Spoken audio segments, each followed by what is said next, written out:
أما الإنسان إذا ما ابتلاه ربه فأكرمه ونعمه.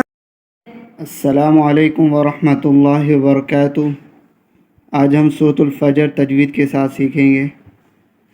तो शुरू करने से पहले आपसे रिक्वेस्ट है कि प्लीज़ इस चैनल को सब्सक्राइब करें, बेल आइकॉन को ऑन करें ताकि फ्यूचर में कोई भी वीडियो अपलोड हो सबसे पहले आपको मिल सके। सूरतुल फजरी मक्किय्यह। वल फज्र वल फज्र वलयालिन अश्र वलयालिन अश्र वश्शफ़ई वल वत्र वश्शफ़ई वल वत्र वल्लैलि इज़ा यस्र वल्लैलि इज़ा यस्र हल फी ज़ालिका क़समुल लिज़ी हिज्र क़समुल लिज़ी हिज्र अलम तर कैफ़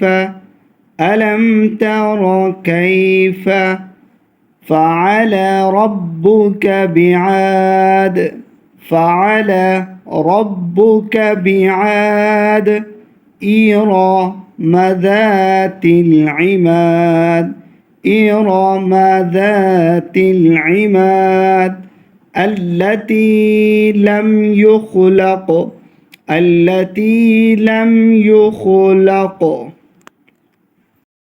मिस्लुहा फिल बिलाद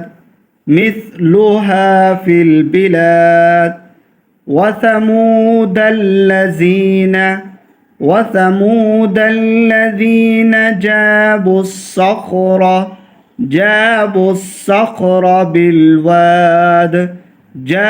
الصخر بالواد وفرعون ذي الأوتاد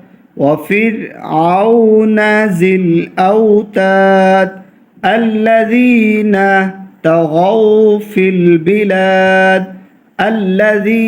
طغوا في البلاد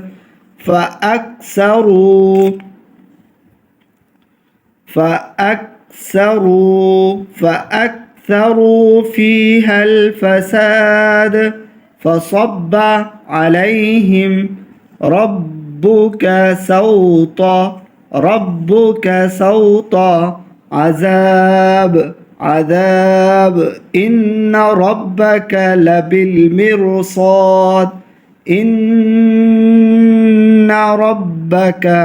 لبالمرصاد فأما الإنسان إذا ما ابتلاه ربه فأكرمه ونعمه فيقول ربي أكرمن وأما إذا ما ابتلاه فقدر عليه رزقه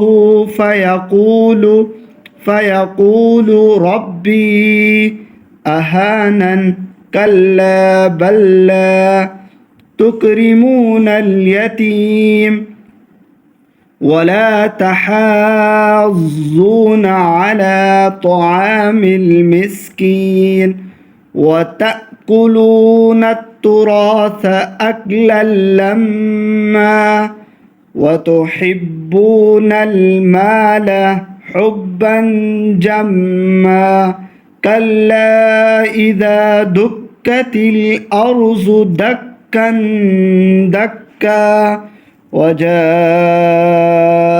ربك والملك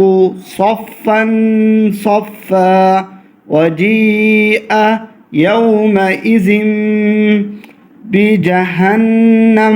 بجهنم يومئذ يتذكر الإنسان وأنى له الذكرى يقول يا ليتني قدمت لحياتي فيومئذ لا يعذب عذابه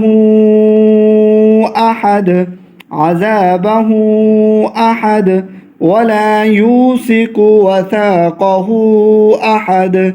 يا أيتها النفس المطمئنة ارجعي إلى ربك راضية مرضية فادخلي في عبادي وادخلي جنتي.